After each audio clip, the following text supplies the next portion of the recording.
the home of Peter Tilden. I'd say it's fun. You're absolutely phenomenal. I listen to you all the time. This is Talk Radio 790 KABC. When you're smiling, and the whole world smiles with you. Talk Radio 790 KBC 1019. Appearing live at the Festival of San Gennaro with Councilman Dennis Nine and the guy who 11 years ago with Adam Carolla put it together, Jimmy Kimmel. How are you, man? I'm doing well, Peter. How are you? I know you are. I know you are. And I really got to say, I hate you for it. Oh, I saw Jimmy's dad. We were talking off the air about how hard it is to show up every day and do a show. Because in some days you do a segment that dies, and then you got to still get past and do the next segment. Most days for me. No, it's not. It's really hard. He's done a correspondence dinner in Washington, D.C. He's done, you said, American Music Awards, and now the Emmys, which is amazing. But to do that show day in and day out, now you're going to be doing it earlier. Yeah, we're going to be on at 11:30 starting in January. You're the big boy. And I said to your dad, who was waiting in line to have a giant meatball, which is probably right now slamming shut something ventricle on his way back to Phoenix. But I said, did you ever expect that Jimmy would have his own television show? And he said, let me tell you something. When he was 14 years old, his friends would come to the house, and they would gather around, and Jimmy would make them play the David Letterman show. And Jimmy would host it. So, yes, he always only wanted to do this. He is so full of it, my father, I have to say. Well, I'll tell you a story about my father. My first radio job, I was in college, and I got a paying job in radio in Seattle, Washington, at a classic rock station there. And I was very excited about it, and I told my parents I was going to be moving out of the house and dropping out of college. My dad tried to bribe me to stay. He told me he would pay me $300 a week just to stay home. And now. So don't believe any of these stories about him knowing. But you really wanted to do that. You weren't a Carson guy. You were a Letterman guy. Letterman guy, yeah. I mean, Johnny Carson, I of course respected him and watched him, but Letterman was that was the revelation for me. So does it ever hit you when you're sitting with your writers and stuff, and you look at that chair and that you've done it, that you're there? It does. I feel I've cheapened the medium and the genre. Well, that goes without. That's a given. But that said, 10 years later, you're still there. 10 years later. I really do, because it's there was only Johnny Carson, and then there was only Johnny Carson and David Letterman. It's not something I ever thought I would do, because I never thought anyone other than them. And it never occurred to me that one day Johnny Carson would retire and one day. But David the coolest Letterman thing is that somewhere in Idaho or Iowa or somewhere, somebody's saying, they're rehearsing in their living room every night going, I want to be Kimmel. Well, we've got, like King Herod, we've got to find and kill him. Crush him. I brought it up because I think I know who he is, and I have a pin in the map of where that is. Well, hey, why did you get that pin in his head? I'm reading, you go through Wikipedia and you look at all of the stuff you've done and all, and you got fired from your first radio job with another guy, Him and Me or something like that? Yeah, it was the Me and Him show. Named Kent Voss, still a friend of mine. It says in the Wikipedia entry, it's never been stated why they got fired. It hasn't. Well, we still don't really know why we got fired, to be honest with you. We had good ratings. It was one of those things where we did not expect to be fired. So they just came in and said, you're fired? They just didn't like us at all. It was a station. They were going Are you non-likable? Like off the air, are you not likable? I think I'm very likable, right, Dennis? You're very likable. The cops love you. Dennis. The cops love you. See Why that? do the cops love him? Because you're just a great guy. And the politicians love him. Eric Garcetti.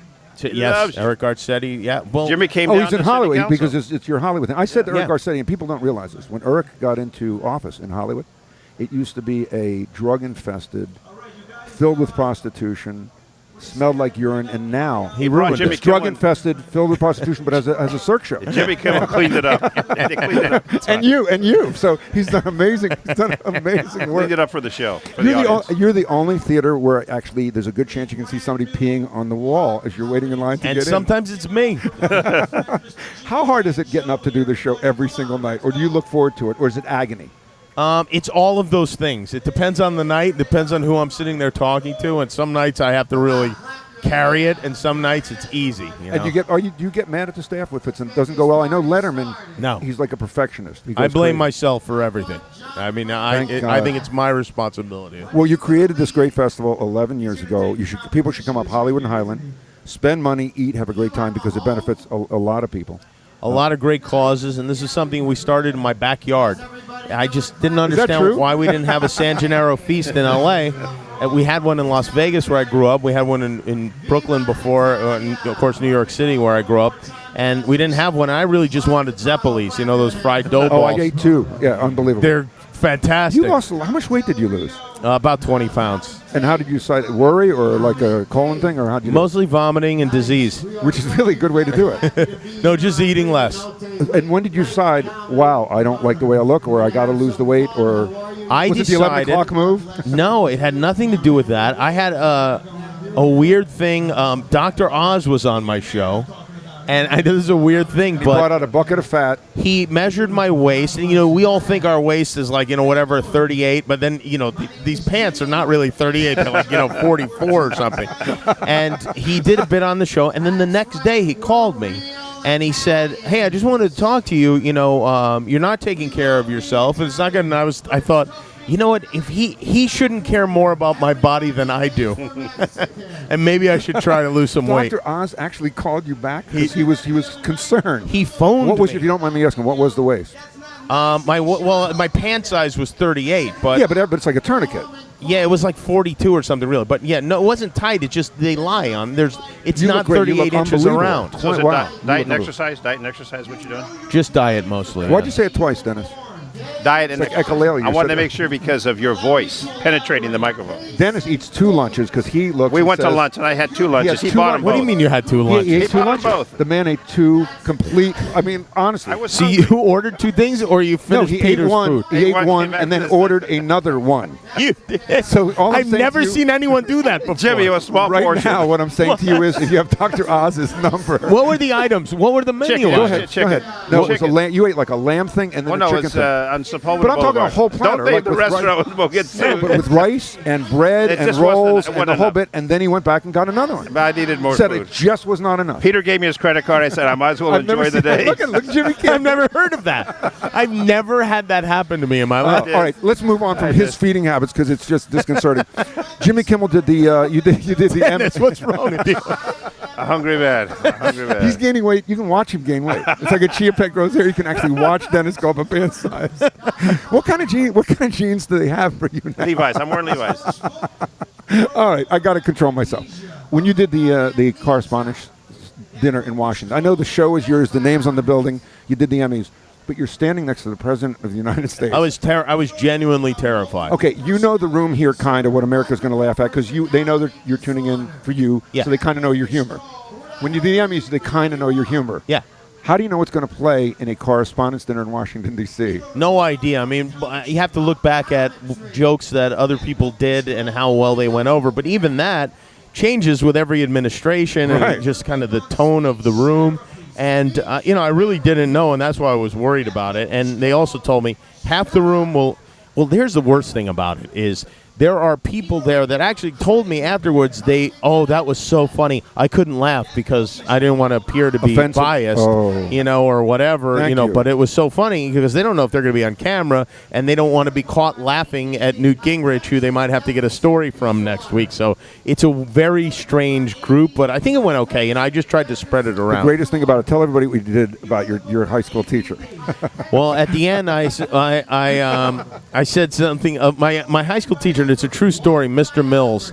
He pulled me out of class, and he banned me from making any jokes in class. And then he lifted the ban slightly to 1 joke per week, which I would sit there all week sweating it out, waiting for that moment to do that 1 joke. But he told me that if I kept screwing around, I was never going to get anywhere. I mean, he actually said those words, which Great. you hear that, and I Really actually supportive. liked this teacher, but he was right. I was disruptive. I thought the class was there to laugh at me, and they weren't. Well, they were, but he wasn't there for them to laugh at me. And he told me I'd better stop it.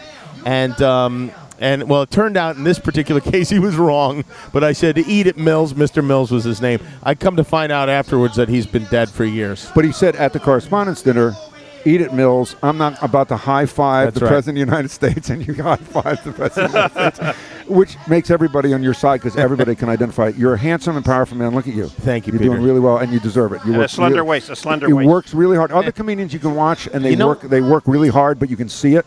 My When it secret look- is I eat 1 lunch per day and 1 dinner per day. It's incredible, Dennis. You should think about it.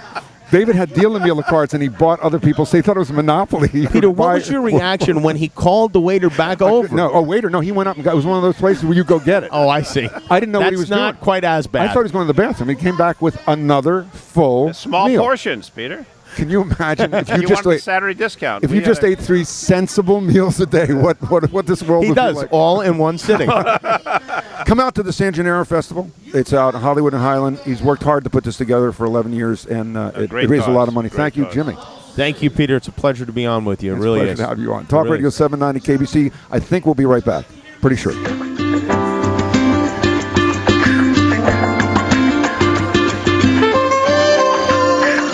I can't change. It's too late. Even if I could change, I can't afford a Malibu